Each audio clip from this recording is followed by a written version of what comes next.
పెద్దపల్లి జిల్లా మంథని నియోజకవర్గం కమిషన్లు తీసుకున్నందుకే కంప్లైంట్ చేయొద్దన్నారు. దోపిడీ ఇండ్లు కూలగొట్టిన ఎమ్మెల్యే స్పందించలేదని, శోధ కన్స్ట్రక్షన్ వాళ్ళదేనని కలెక్టర్ను ఆదేశించిండ్లు. ఎమ్మెల్యే అక్కడ, తమ్ముడు ఇక్కడ దోచుకుంటాన్లు. దోపిడీపై ఉన్న ధ్యాస మంథని అభివృద్ధిపై లేదని మాజీ ఎమ్మెల్యే పుట్ట మధుకర్ అన్నారు. ఈ సందర్భంగా మాట్లాడుతూ ఈ కార్యక్రమంలో నాయకులు, కార్యకర్తలు తదితరులు పాల్గొన్నారు. మంథని నియోజకవర్గంలో మంథని ఎమ్మెల్యే గారు హైదరాబాద్లో కమిషన్లు, వారి తమ్ముడు మంథనిలో కమిషన్లు అనేది మేము ఈ మధ్యకాలంలో మీ ముందర అనేక విషయాలను ఉంచడం జరిగింది. నిన్న మంథని ఎమ్మెల్యే గారు స్పష్టం చేసిండు, హైదరాబాద్లో నేను డబ్బులు తీసుకుంటా, మీరు ఇక్కడ డబ్బులు తీసుకోవాలని ఆయనే స్పష్టం చేయడం జరిగింది. దానిలో భాగంగా ఆయనే నిన్న వార్నింగ్ ఇచ్చిండు వాళ్ళ మున్సిపల్ కౌన్సిలర్లకు, చైర్పర్సన్ గారికి, అందరికీ మీరు ఎవరు కాంట్రాక్టర్ని ఇబ్బంది పెట్టద్దని ఆయన మాటలు నేను వినాలి.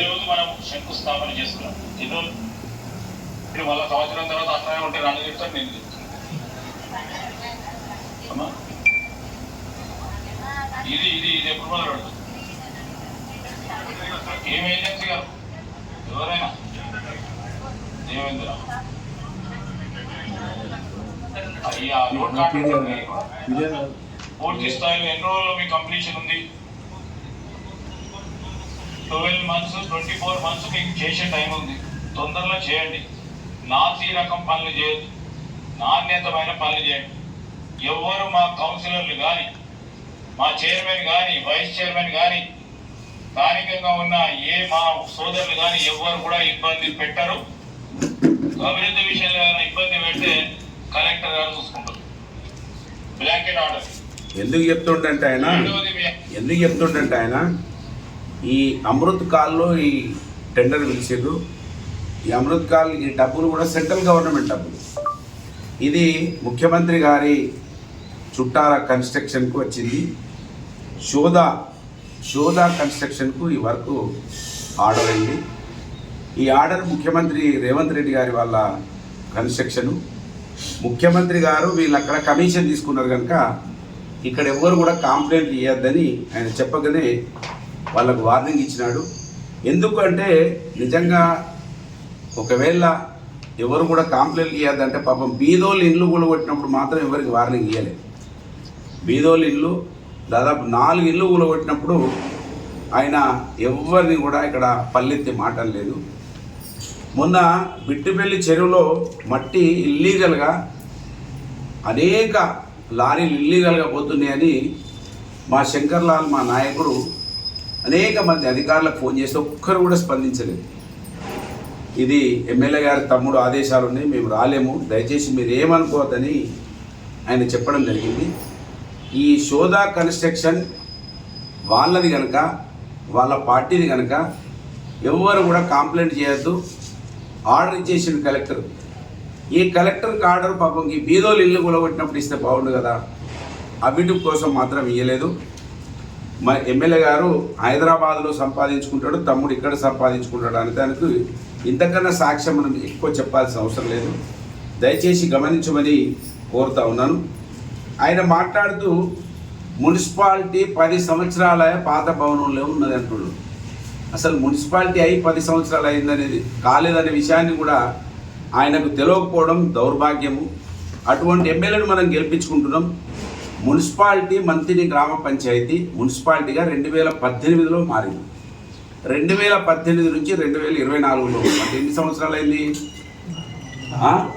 6 సంవత్సరాలు అయింది. 6 సంవత్సరాలకు 10 సంవత్సరాలకు కూడా తేడా తెలియకపోవడం దౌర్భాగ్యము. ఇంకొకటి ఎమ్మెల్యే ఏం మాట్లాడుతుండంటే మున్సిపాలిటీని బయట కడతామంటుంది. అసలు మున్సిపాలిటీ బయట కట్టచ్చా? గ్రామంలో నడిబొడ్డున మున్సిపాలిటీ ఉంటుంది కనుక ఆనాదిగా ఏ ఊర్ల గ్రామ పంచాయతీ అయినా ఊర్లలోనే ఉన్నాయి. స్థలాలు లేని వాళ్ళు బయటికి పోతారు, కానీ ఇవాళ మున్సిపాలిటీని బయట కడతామంటుంది. అంటే ఇక్కడ ఏం స్పష్టమైంది? మంత్రిలో పుట్టని వాళ్ళు నాయకులైతే ఏ విధంగా ఉంటుందో ఇవాళ అర్థమైపోయింది. ఇవాళ ఎమ్మెల్యే మంత్రిలో పుట్టలేదు, మంత్రితో సంబంధం లేదు.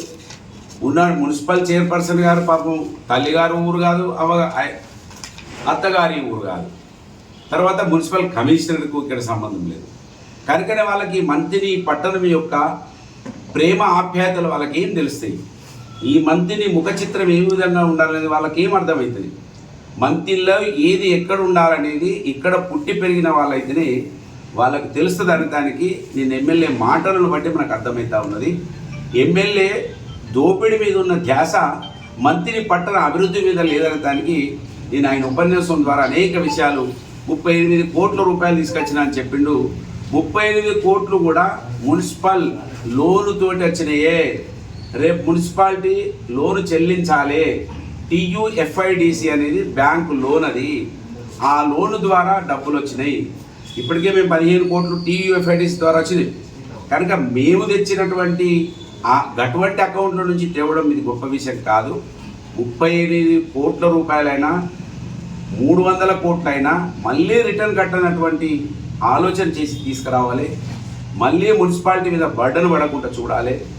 ఆశీర్వదిస్తే ప్రజల పక్షాన ఉన్నారు, ప్రజలకు ఏ విధంగా సేవ జరిగింది, ప్రజల పక్షాన లేకుండా ప్రజలను డబ్బుమయం చేసి ఆ ఎన్నికల మందమే చూసే వాళ్ళు ఎవరనేది ఇప్పటికైనా దయచేసి గమనించాలని కోరుతా ఉన్నాను.